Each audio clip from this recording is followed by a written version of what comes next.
Pagbalik ng Kapitolyo para sa mamamayan, malimit na nagiging suliranin ang pagkakaroon ng hindi pagkakaunawaan sa pagitan ng pamahalaang lokal at grupo ng media hinggil sa kahalagahan ng pamamahayag at pagkakaroon ng magalang na gawi ng pagkuha ng mga balita sa mga tanggapan ng pamahalaan.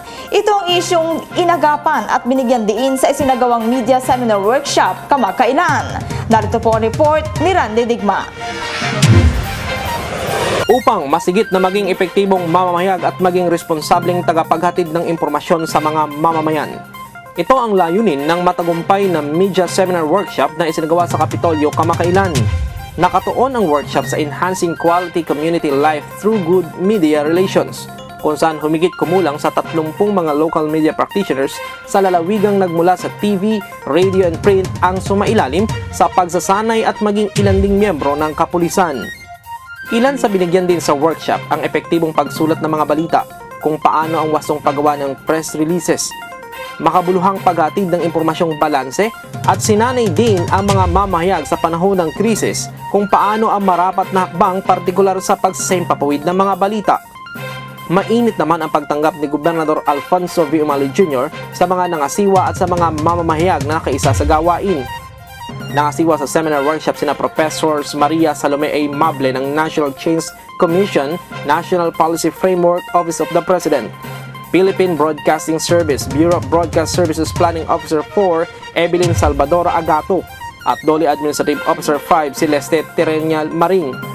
Itinaguhin ang gawain ng pamahalang panlalawigan sa panguna ni Gobernador Alfonso V. Umali Jr., katuwang ang lokal na pamahalaan ng Puerto Galera sa panguna ni Mayor Hubert Christopher A. Dolor.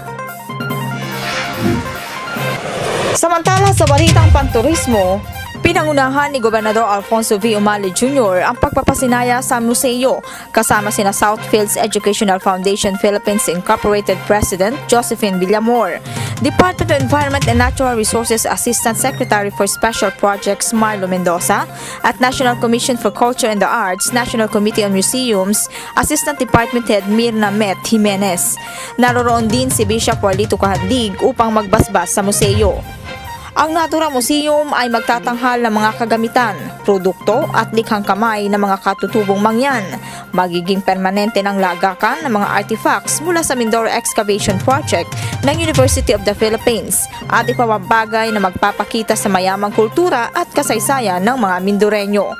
Bahagi pa rin ng museo ang ginawang isang modelo ng Mangyan Village na matatagpuan sa may dulong bahagi ng resort upang maipakita at makipag-integrasyon ang mga bibisita sa museo sa pamumuhay ng mga kapatid nating Mangyan.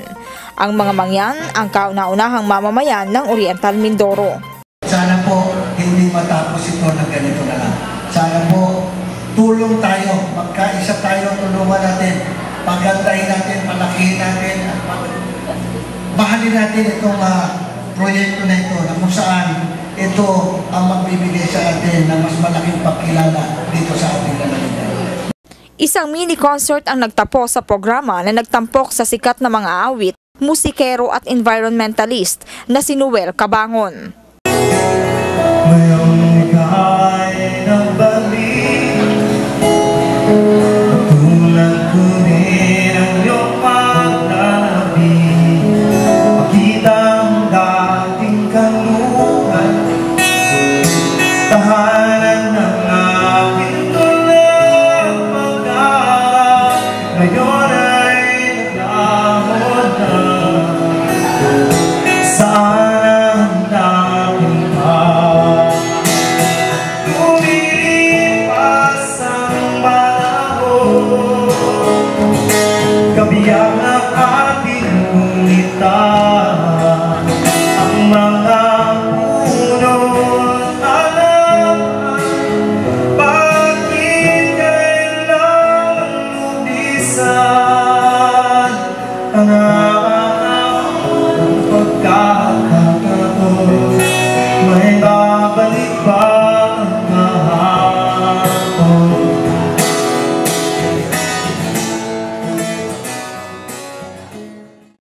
Nakibahagi rin sa okasyon si Ginang Susan Umali, may bahay ng gobernador, Victoria Mayor Alfredo Ortega Jr., San Teodoro Mayor Apollo Ferraren, Ginang Cecil Zulueta bilang kinatawan ni Baco Mayor Graciano de la Chica, at Ronnie Quizon, environmentalist, alagad ng sining at anak ni Comedy King Dolphy Quizon.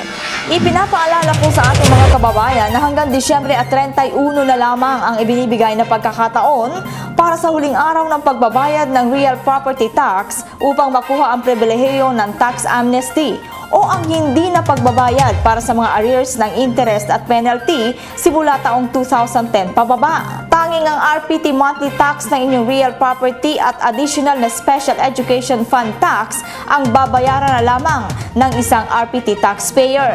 Ito ay isang espesyal na programa ng Administrasyong Umali sa mga RPT taxpayer na nagkapatong-patong na ang interest at penalty sa kanilang babayaran upang kahit papaano ay madulutan ang mga ito ng kaalwanan sa pagbabayad ng buwis. Bilang papasko ng provincial government sa inyo, yung aming tax amnesty, dapat po sinasamantala nyo ito hanggang December 31st na lang po ito. Maski 30 at 31, open po kami at napakarami na ngayong nakakakuha ng tax amnesty dahil dito. Pero samantalahin nyo ito kasi ang ano po nito, pagkatapos nito, iba na pong istorya yan. Ngayon po, yung mga penalties ay wala kayong babayaran at ang babayaran nyo lang yung principal. Pero pag nakalampas po ng December 31, kami po ay mapipilitan ng maningil at pag hindi nagbayad, i-auction po namin yung mga properties na yan. Kaya po, bilang papasko ng provincial government sa inyo, kasama ko po ang ating Vice Governor, Bons Dolor, na kung saan at yung buong sangguniang panlalawigan na kung saan ay talagang iniingganya namin kayo na mag-avail kayo ng papasko ng lalawigan sa inyo ng Silangang Mindoro. Ayon kay Provincial Treasurer Paz Fortunato, bukas ang kanilang tanggapan ng Disyembre at 30 at 31 kahit pa-holiday ang mga araw na ito para lamang sa mga hahabol ng pagbabayad na nagnanais na maka-avail ng tax amnesty.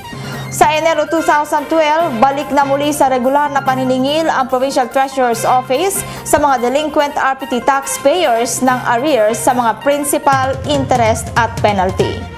Samantalang muli na namang nag-host ng regional contest ang Oriental Mindoro at ito ay ang 20th Philippine Statistics Quiz Regional Championship kung saan naglaban-laban ang iba't ibang lalawigan sa rehiyong Mimaropa. May balita dyan si Ruby De Castro.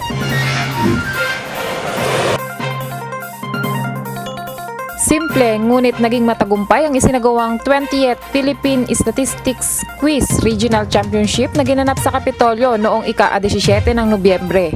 Ang PSQ ay tinaguyod ng pamahalaan upang ikintal sa isipan ng mga mag-aaral ang mga kahalagahan ng estatistika hindi lamang sa mga paaralan kundi maging sa mga pagpaplanong kailangan sa programang pangkaunlaran ng pamahalaan.